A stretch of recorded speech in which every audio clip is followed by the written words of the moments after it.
In this video, I want to talk about my 5 favorite Kill Team fashion rules. These are abilities that I think have the coolest gameplay. So not the 5 strongest, not the 5 most meta, just the 5 most interesting. The first one we're going to talk about are the Tau Pathfinders. These have one of the most famous parts of Tau gameplay, which are the marker lights. In lore, what a marker light does is it's basically a way to mark a target that makes it easier for the Tau targeting systems to lock onto it. This means if they're behind light cover, the Tau know exactly where they are, or they can just more accurately pick them off at distance. The way this comes through in the gameplay is you have a variety of ways to put marker lights on targets, and these provide buffs to any operative on the Pathfinder team that shoots at the marked target. This doesn't apply to grenades, because your tracking system won't help you chuck a grenade at somebody, but it does help with all your other ranged abilities. I'll have the chart on the screen, but each marker light you put on a target gives you a new bonus, and these do stack. At 1, you get to reroll 1 dice, then you get the no cover rule, then you get to up your ballista skill by 1, well, improve it, not up it. Then you can deny them being obscured, and then you get to act like your opponent has an engage order unless they're behind heavy terrain. With enough marker lights, it becomes almost impossible for your opponent to hide, unless they just absolutely hide away from the rest of the match, like behind a wall. And with the higher accuracy and rerolls, you can really pick off high value targets like enemy snipers or psychers. There are plenty of abilities in Kill Team that just buff your shooting, but I really like the marker light mini game that the Tau have. It gives the Tau player a lot of decisions, which is just more interesting than a straight buff. Next up, we have the Space Marine Intercessor Kill Team, and their ability Chapter Tactics. The cool thing with this ability is if you play several different Intercessor teams, you probably won't be playing against the exact same team twice. This is because the ability lets you pick 2 buffs from a list of 12. You do this when you're creating your roster.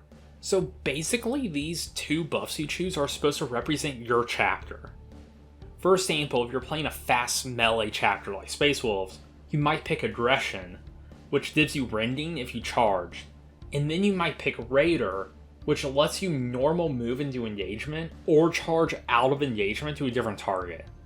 There's a lot of different choices based on what you want, whether you want to be a more speedy team, a long-range focused team, basically however you want to set it up. I always like making your buff match your actual chapter, but you don't technically have to. So my biggest complaint with Kill Team right now is a lot of fashions or chapters just aren't in the game, or they haven't been updated ever. So part of the reason I like the Intercessor team is that it's a solid band-aid for Space Marine players, especially if you play a homebrew chapter, because that's obviously never going to get an official team anyways. So this actually makes your Intercessor team feel a little more like your chapter. So if you're a really big fan of a chapter, you can actually play them now, which is awesome, and I hope we keep getting stuff like this from the game. Next up, we have the Adeptus Arbites and their ability, Ruthless Efficiency. The Arbites are basically the Imperial Police. The lore of this ability is that the Arbites can charge into an area, and then they can lock up the enemies in melee, either using maces or using some kind of stun weapon. And while the enemy is busy with the one Arbite, the other comes in and just blasts them with a shotgun. So this is one of those fashion abilities that lets you just ignore a core rule of the game. Normally you can't fire at an enemy if they're locked into melee with one of your own operatives, but if you're in close range, you can still fire at them with the Arbites. Actually, if you have another model near them, you get a bonus for doing it. The gameplay fantasy fits Kill Team really well, where you have to coordinate moving in the initial operative and then following up with a kill shot. There are some limits to this. Obviously, you can't use grenades or blast weapons if you have another Arbite there. While some fashions and lore wouldn't care about blowing apart an ally, the Arbites do. Next up, we have one of my favorite parts of 40k lore, and that would be the Inquisitors. The Inquisition have a lot of power over anything else in the Imperium, and this is shown off through one of their fashion rules, which is Ancillary Support.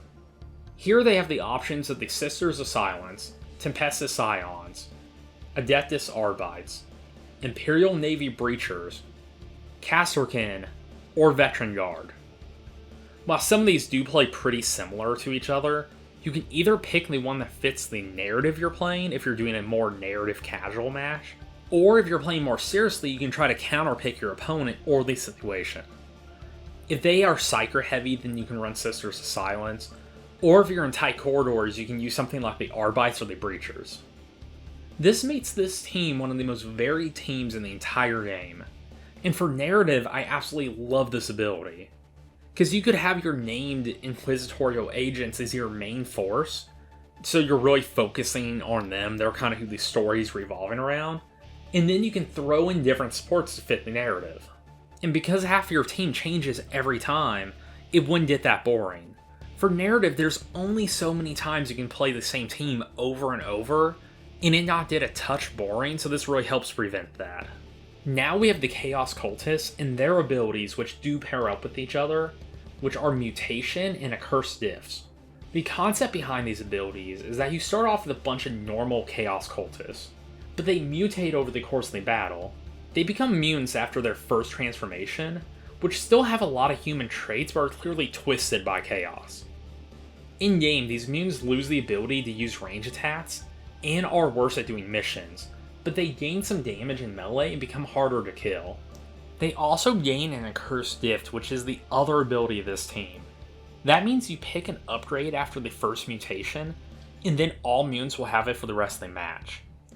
This can be stuff like wings to help you move over vertical terrain, or grow horns where when you charge in you do damage. There's a few different options here, but they all change the gameplay quite a bit. After the initial mutation, your mutants can then mutate again and become Torments, which are very obviously Chaos possessed at this point. They don't resemble the original Cultists at all anymore. They just look like some kind of Chaos monstrosity. These are a lot more dangerous in melee, and they're a lot harder to kill. But they completely lose the ability to do mission actions, and they gain another Accursed Diff that stats with the first one you picked. There's a lot of different ways to mutate your operatives.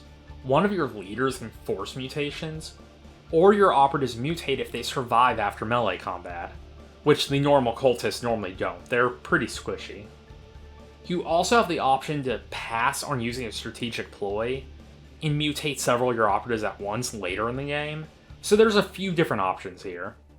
Besides the actual gameplay, one reason I enjoy this ability so much is you physically get to change your team as you play. As in, you'll be changing which minis are actually on the tabletop. So it's not just a rule change or a stat change, but you and your opponent will physically see a normal cultist slowly transform into this giant chaos monster. And the Torments are some of, if not the biggest minis in Kill Team.